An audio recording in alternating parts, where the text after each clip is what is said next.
से। जय श्री श्याम। सबसे पहले तो मैं सबसे बोलूँगी, ये माया मैडम को तो इस तरह से सबक सिखाना है कि ये तो इतनी बड़ी नीच है कि खुद के पति को बाप बनाने के लिए, कि इसका पति बाप बन सके, बाप बनाने के लिए खुद के पति के बाप के साथ सो गई, ससुर के साथ सो गई, जेठ के साथ सो गई।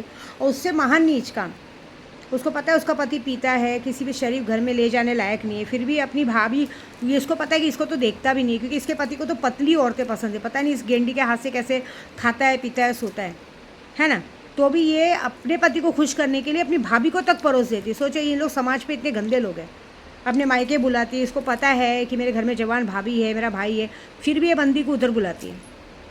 ये बंदा इतना गंदा है कि अगर अपने साथ कोई, इसके साथ आप जवान लड़के अपने घर की नहीं छोड़ सकते। अरे अगर हमारा कोई, कहते ना, कोई घर की कोई औरतें भी जाती है तो ये उसको भी इतनी गंदी नज़र से देखेगा कि इसके अंदर का आदमीपन है ना, जो वो मारना है हमें।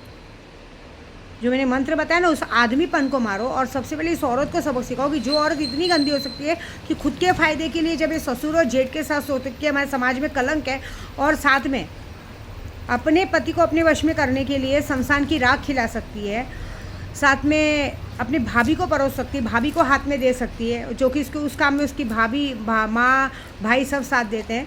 क्योंकि आज मैंने भाऊजी पाटिल को कहा है कि अगर इसे सच में इस बार भी बुला के शमशान की राख खिलाई है तो इसकी वो हालत होनी चाहिए कि इसको जिस तरह से अब इसको सज़ा देनी ना, तो इसके बच्चे पे अटैक करो। तो इसको एक ही बात का सज़ा देना है कि अगर सही में इसने ये गलत काम किया है ना, तो इसको इसके बच्चे पे सारा वार आना चाहिए। फिर देखो मज़ा। इन लोगों को सबक सिखाना ज़रूरी है, क्योंकि ये समाज पे हमारे बदनुमा दाग हैं। ये जो हरकत कर रहे हैं ना, ये बदनुमा दाग है। इन लोगों को इस बात का सबक बहुत ज़रूरी सिखाना। जब तक हम नहीं सिखाएंगे, सबकी ज़िंदगी ऐसी ही बर्बाद करते रहेंगे। मैंने किसी से तो इनके बारे में पूछा था कि क्या इस समाज के लोग ऐसे करते, बोलते मैम समाज की गलती नहीं है, ये लोग नीच हो चुके हैं, आपके पैसों ने इनको बिगाड़ दिया है। ये पैसे खा खा के पैसों के कुत्ते बन चुके हैं, बदतमीज़ बन चुके हैं। इनका इलाज, कहते हैं ना, जैसे पागल कुत्तों को रास्ते पे छोड़ के मार दिया जाता है, इनका इलाज भी सेम है कि इनको ख़त्म कर दिया जाए। तो इनको ख़त्म करना ही सबसे बड़ा इलाज है। तो अभी हमें वही करना है सबको मिलके। 2.5 लाख फॉलोवर को आज ये काम करना है। अगर मुझे माँ मानते हो तो, नहीं तो बाद में आपकी मर्ज़ी।